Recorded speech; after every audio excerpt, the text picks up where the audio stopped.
چلو شروع کرو۔ بسم اللہ الرحمن الرحیم، الحمدللہ رب العالمین، والصلاة والسلام علی اشرف الانبیاء والمرسلین، نبینا و حبیبنا محمد وعلی آلہ وصحبہ وسلم۔ آواز آ رہی ہے نا؟ ہاں جی ہاں جی۔ تمام تعریفیں اللہ تعالیٰ کے لیے ہیں جو تمام مخلوقات کا مالک ہے۔ اس کے نام سارے اچھے ہیں، سچے ہیں۔ وہ خالق ہے، مالک ہے، باری ہے، رازق ہے۔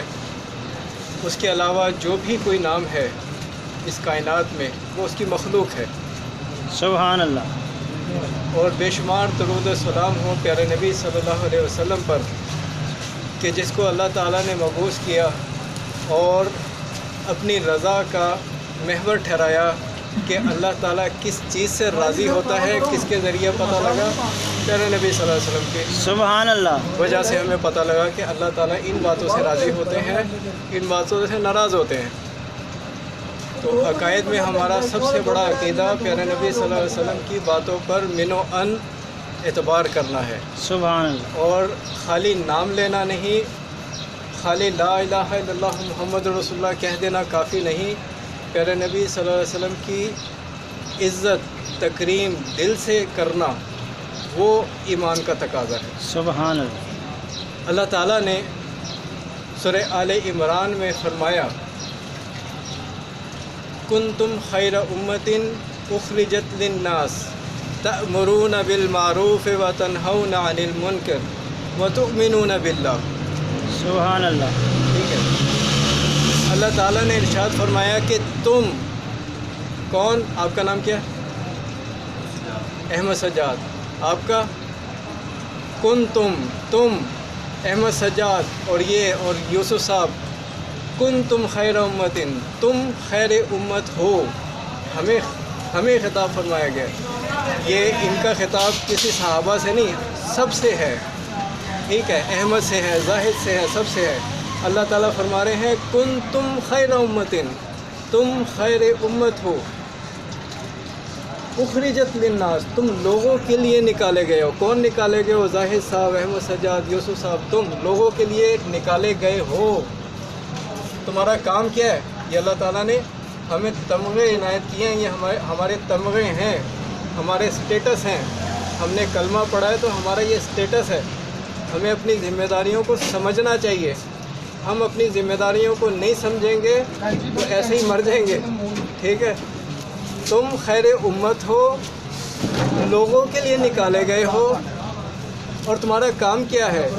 تمہارا کام یہ ہے تم نیکی کا حکم دیتے ہو اور برائی سے روکتے ہو۔ سبحان اللہ۔ نیکی کا حکم دینا آسان ہے، برائی سے روکنا ذرا مشکل ہے، لیکن یہ اللہ تعالیٰ نے ذمہ داری ہمیں دی ہوئی ہے کہ تم نیکی کا حکم دیتے ہو اور برائی سے روکتے ہو، اور تم اللہ پر ایمان رکھتے ہو۔ سبحان اللہ۔ ایسے نہیں ہے کہ خالی برائی سے روکو، اچھائی کی حکم دو اور اللہ پہ ایمان نہ ہو۔ تو یہ 5 صفات ہر بندے پر لازم ہے۔ مثلاً ایک جگہ پہ میں گیا، ایک فیکٹری میں گیا، وہاں پہ ایک بندے سے میں نے پوچھا کہ بھئی تمہاری ذمہ داری کیا ہے؟ تو اس بندے نے کہا کہ جی میں یہ بھی کام کرتا ہوں، وہ بھی کام کرتا ہوں، وہ بھی کام کرتا ہوں۔ تو میں نے کہا تم مینیجر ہو؟ تو وہ ہنس پڑا۔ جیسے کہ موجودہ حالت میں ہم یہ کہیں کہ جناب امجد صاحب یہ بھی ہیں، وہ بھی ہیں، یہ بھی کام کرتے ہیں، وہ بھی کام کرتے ہیں، اور کسی کو پتہ نہ ہو کہ یہ مینیجر ہیں۔ ٹھیک ہے، تو ہماری ذمہ داری کیا ہے؟ اللہ تعالیٰ نے فرمایا کنتم خیر امۃ اخرجت للناس تأمرون بالمعروف وتنہون عن المنکر وتؤمنون باللہ۔ اس ذمہ داریوں کو ہم سمجھیں کہ ہمیں اللہ تعالیٰ نے کلمہ کیوں پڑھوایا۔ کلمہ پڑھوانے کا ایک مقصد ہے۔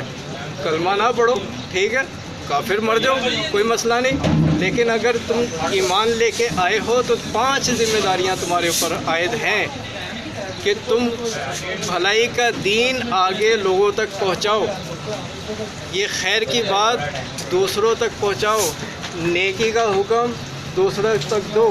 یہاں تک تو بات بڑی آسان ہے، میٹھی میٹھی بات ہے، لیکن جو برائی ہو رہی ہے اس کو روکو۔ اگر یہ کام نہیں کر رہے تو اللہ تعالیٰ کے عنایت کردہ تمغوں میں سے ایک تمغے کا آپ بے حرمتی کر رہے ہیں. ٹھیک ہے, اللہ پر ایمان رکھیں, اور کیونکہ اجر اس نے دینا ہے. عزت اور بے عزتی روکنے اور حکم دینے پہ نہیں ہے کہ آپ نیکی کا حکم دے رہے ہیں تو آپ کی عزت ہو رہی ہے, برائی سے آپ روک رہے ہیں تو آپ کی بے عزتی ہو رہی ہے. تؤمنون باللہ, اللہ تعالیٰ نے یہ فرما دیا کہ تم اللہ پہ ایمان رکھو, عزت دینے والا وہ ہے. ٹھیک ہے, اذان کا ٹائم ہو رہا ہے, کلوز ہو گیا. تو پیارے بھائیوں, آپ سے میں نے 2 مرتبہ یہ باتیں رپیٹ کی ہیں. ایسے نہ ہو کہ ہاں جی کر لیں اور یہ 5 چیزیں افطاری کے بعد ہی ہضم ہو جائے. اللہ تعالیٰ خیر. اللہ تعالیٰ خیر کرے, اور اس کو آپ دوبارہ سے سمجھنے کی کوشش کریں. میرے ساتھ میری طرف متوجہ ہیں سب؟ ٹھیک ہے. سورہ آل عمران کی یہ کون سی آیت ہے؟ 110 میں کیا اللہ تعالیٰ نے فرمایا کہ تم خیر امت ہو. ٹھیک ہے, اس کو یاد رکھیں. خیر امت ہیں, لوگوں کے لیے نکالے گئے ہیں. کہا جاتا ہے کہ جناب ہم مسلمان ہیں, ہمیں تبلیغ کی کیا ضرورت ہے؟ تبلیغ کی ضرورت تو غیر مسلموں کے لیے ہوتی ہے. نہیں, اللہ تعالیٰ نے فرمایا کہ تم آپس میں اصلاح کی باتیں کرو. تم اصلاح کی باتیں کرو. اصلاح کی باتیں نہیں ہوں گی تو دین آہستہ آہستہ تمہارے دلوں سے نکلتا جائے گا, ختم ہو جائے گا. ٹھیک ہے, اور دین کو ہم نے پھیلانا ہے. وہ مسلمانوں کے درمیان بھی پھیلانا ہے اور غیر مسلموں کے درمیان بھی پھیلانا ہے. سبحان اللہ. اور برائی سے روکنا ہے, اچھائی کا حکم دینا ہے, اور اللہ پر ایمان رکھنا ہے. سبحان اللہ. کافی ہے اتنا.